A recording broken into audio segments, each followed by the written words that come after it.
Fala galera, beleza? Vamos lá então repercutir a entrevista do Serginho Vasquez. Sérgio Vasquez, o diretor de futebol do Grêmio, que concedeu hoje uma entrevista na Rádio Gaúcha para o nosso colega Eduardo Gabardo. E eu separei aqui alguns pontos que eu achei muito importante a gente poder fazer uma análise aqui e entender o que o Grêmio está trabalhando a partir de agora. Então vamos junto comigo?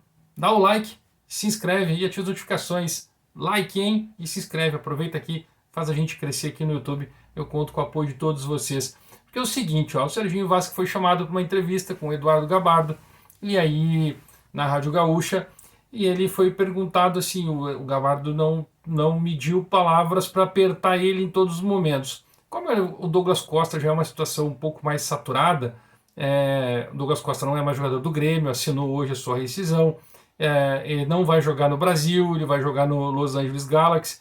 Toda aquela repercussão de que ele está indo para o Flamengo não aconteceu.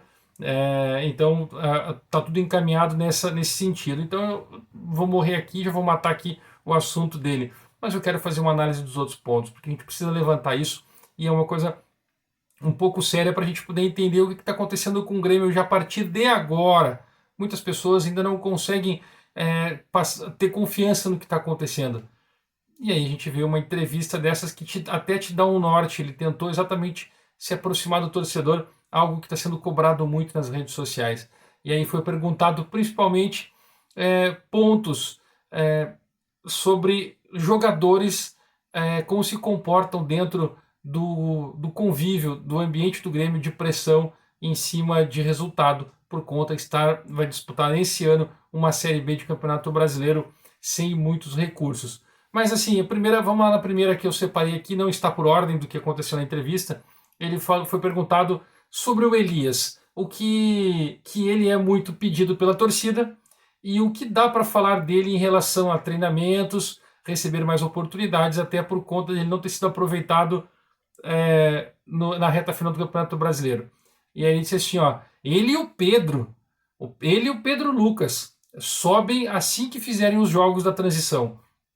Eles voltam para o profissional. Estamos atentos também àqueles que jogaram a Taça São Paulo para serem aproveitados na transição ou no profissional. E aí tem uma matéria, né? Já saiu algumas reportagens a respeito dos jogadores que o Grêmio trouxe da Copinha e que para o grupo de transição e alguns que são aproveitados em treinamentos no grupo profissional. E a gente pode fazer uma análise a respeito disso, porque o zagueiro Gustavo Marins, o lateral direito Lucas Cauã e o meia Gabriel Silva e o atacante Rubens, eles estão treinando com um profissional, eles não estão incorporados ao grupo, eles não vão ser jogadores neste momento do grupo profissional. Isso não quer dizer que eles não vão atingir essa meta, mas eles estão treinando para ganhar mais corpo, mais intensidade com eles. E isso é muito interessante até para compor o grupo que o grupo do Grêmio está desfalcado, vamos dizer assim.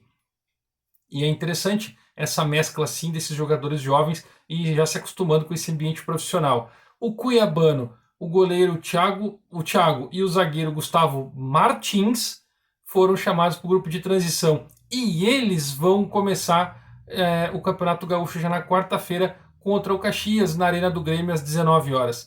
E o cuiabano é sim um dos destaques pela lateral esquerda, sabe por quê? Thiago Rosa, ele é lateral esquerdo e ele está machucado. Então é um dos motivos que o cuiabano também já foi chamado para se ambientar, e ele foi um diferencial do time, né? No último jogo que o Grêmio acabou sendo eliminado, ele foi um dos destaques do time. Ele conseguiu mostrar realmente o seu futebol naquele jogo, e por isso ele está sendo substituindo. Bem provável que ele vai entrar no lugar do Thiago Rosa e vai dar conta em seguidinha, ele vai ser titular nessa equipe, e o Campeonato Gaúcho está aí para ele mostrar. Então o meu palpite aqui para esses jogadores que foram chamados para esse grupo, para essa análise, eu digo que o cuiabano vai ser muito bem repercutido, o Gustavo Martins no grupo de transição no Gauchão, nesses dois, e no profissional, se trabalharem como se está se comentando internamente, o Lucas Cauã, o Gabriel Silva estão um pouco acima, o Gabriel Silva, o volante, o meia, estão um pouco acima dos outros, que é o Gustavo Marins e o atacante Rubens, que eu acredito que pela questão do Douglas Costa ter saído, o Jonathan Robert machucado, o Rubens pode ser o jogador que vai ser trabalhado e testado, de repente, já no Campeonato Gaúcho, para sentir já o que pode acontecer para o restante do ano.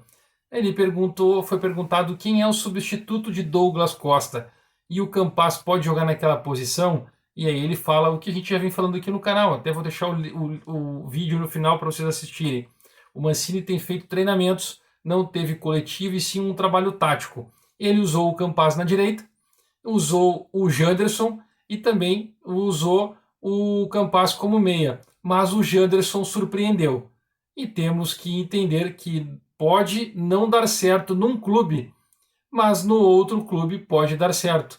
Ele se referiu às críticas que o Janderson recebeu por o Grêmio ter contratado um jogador que é muito parecido com as características do Léo Pereira. Ele não deu certo no Atlético Goianiense e ele pode vir encaixar no time do Grêmio. Então essa é uma aposta que está sendo feita em cima do Janderson.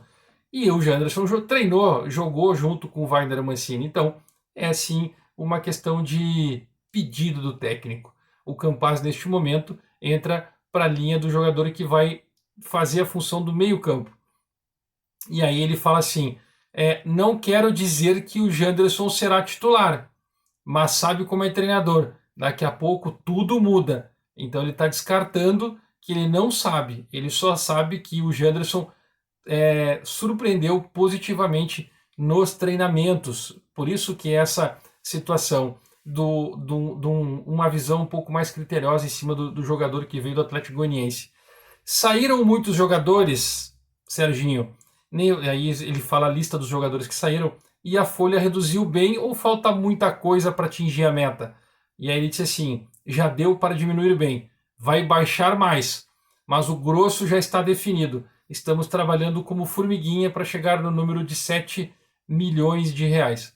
A folha que o Grêmio quer trabalhar. E aí a gente pode citar aqui que vai agora Douglas Costa saindo, Jean-Pierre saindo, essa folha já bate aí os 10 entre 9 e 10 milhões e diz que vai sair mais alguns jogadores. O Grêmio até saiu já alguma matéria de alguns jogadores que o Grêmio já está emprestando para o Campeonato Gaúcho para disputar o Gauchão, para o Grêmio poder se restabelecer depois do meio do ano, quando entrar o dinheiro das vendas, conseguir vir os dinheiros de televisão que acabam entrando já a partir de abril. Então eu não vou trazer os nomes agora, porque eu sei que tem mais movimentos e a gente faz um vídeo específico para isso. E aí depois eu quis deixar para o final, ele fala assim: o que dá para falar para o torcedor e o que dá para esperar nestas duas rodadas. Essa é uma análise um pouco mais criteriosa. Ele fala assim: esperamos muito bem do time, dos jogadores da transição. Foram campeões brasileiros, sabemos que é vestibular. Comissão técnica olhando, destaque do destaque subirá para o profissional. Eles precisam ir bem para dar tranquilidade no profissional. E aí, meu amigo, é o que está na capa desse vídeo. Sem pressão, mas pressionando. Exatamente isso. Ele acaba. Começa, na verdade, isso é uma pergunta logo no início da entrevista, já pressionando a gurizada. Tem que fazer com que deixar o profissional tranquilo para disputar o restante do Campeonato Gaúcho. Ou seja, a transição vai ter 3 jogos, o profissional vai fazer só um jogo, que é o terceiro, que seria para testar a sua situação física, né, dentro do campeonato, dentro da temporada, porque não conseguiu um amistoso, nem mesmo conseguiram marcar um amistoso contra a transição, que eu acho isso um ridículo, um absurdo, a diretoria do Grêmio não pensar em algo dessa forma. Eu fiz um vídeo sobre isso quando eu era de categoria de base. O treinador fazia sempre com 2 categorias abaixo, então a gente era 7-9, eu jogava contra o 7-7 e o 8-1 jogava contra o 7-9, para todo mundo ter experiência. E é um absurdo eles não usarem a transição, muito menos o sub-19, que é o da Copinha, para poder fazer um teste aí em cima dos jogadores e tu conseguir ver num coletivo todo mundo rendendo. Então, assim, ele acabou jogando na entrevista, na rádio, uma pressão em cima da gurizada, que exatamente aconteceu naqueles 2 anos atrás, em 2018, se eu não me engano, 2019, que o Grêmio estava na zona de rebaixamento do Gauchão, porque a transição não deu conta dos 4 jogos, 5 que estavam sendo feitos. Então, sem necessidade de ter feito algo dessa forma. E eu até entendi que ele quis dizer que vai ser olhado e vai subir profissional, mas que precisam dar tranquilidade também, né? Eles precisam ir bem para dar tranquilidade profissional. Cara, tipo, eu vou fazer um agrado e eu vou te dar um tapa agora, entendeu? E não fica bravo comigo. Eu vou te dar um carinho, mas vou te dar um tapa. Não era necessário fazer algo desse tipo. A gente está sofrendo um pouco com esse tipo de entrevista sem necessidade. O torcedor está realmente distante do que o clube está pensando aí pro restante da temporada. Beleza? Chegou até aqui? Like, se inscreve e ativa as notificações. Tamo junto.